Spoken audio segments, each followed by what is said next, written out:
Me han invitado nuevamente a colaborar académicamente con los integrantes del grupo Abogados de Ecuador, a quienes les dirijo un cordial saludo. Extiendo también mi saludo fraterno a todos aquellos profesionales que han participado con sus disertaciones en el campo del derecho. En esta ocasión tengo el agrado de referirme a las fuentes del derecho, el ius naturalismo y el ius positivismo. Dicho lo anterior, entremos directamente al tema que nos ocupa. ¿Qué es el derecho?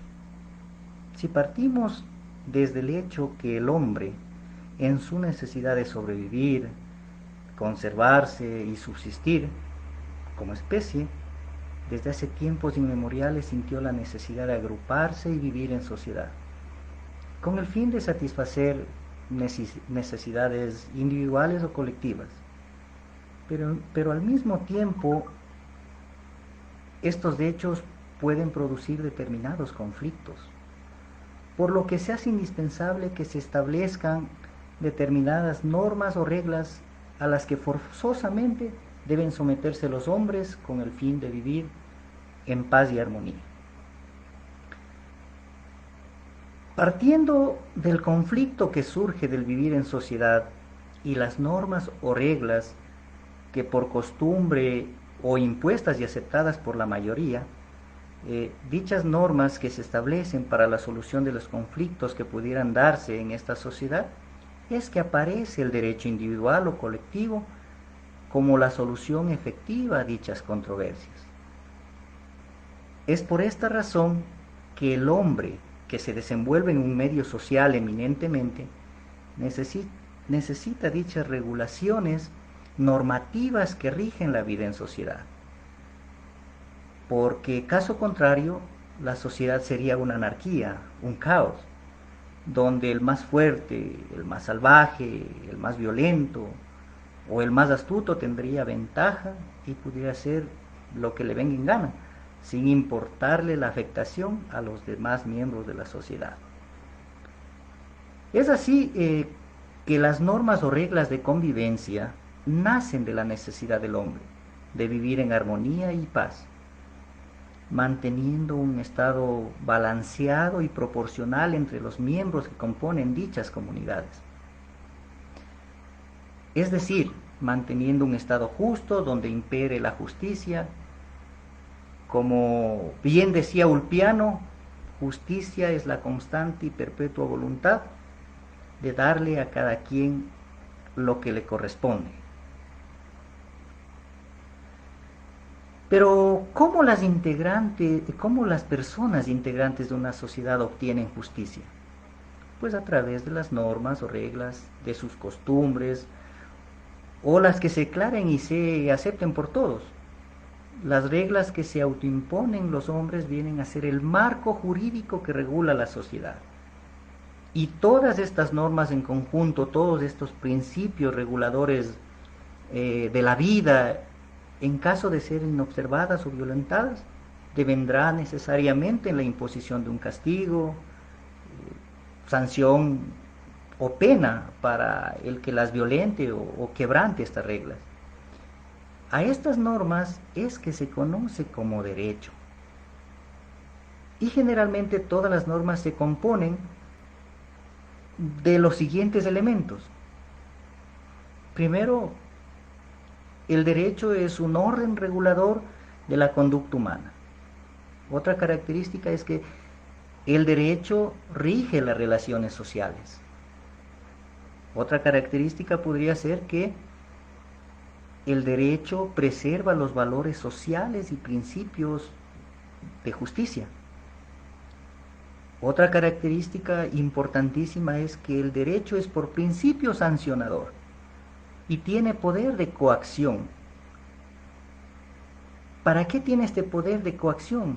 Pues para hacer cumplir sus normas, sus regulaciones, lo que se haya dictado.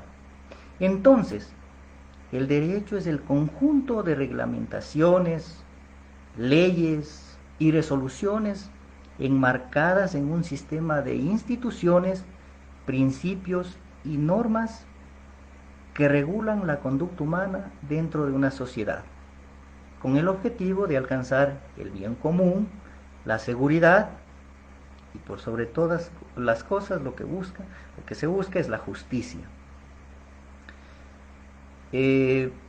Etimológicamente, la palabra derecho proviene del latín directum, que significa aquello que está conforme a la regla. Entonces, ¿qué son y cuáles son las fuentes del derecho?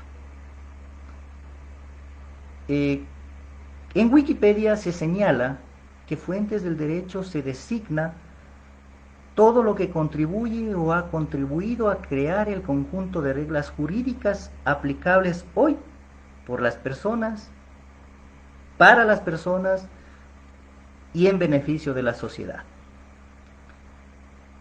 Dichas fuentes no son producto del azar o del capricho de las personas, sino consecuencia de múltiples factores políticos, sociológicos e ideológicos que se han dado a través del tiempo, las cuales son aplicables a la comunidad donde se desarrollan dichas normas.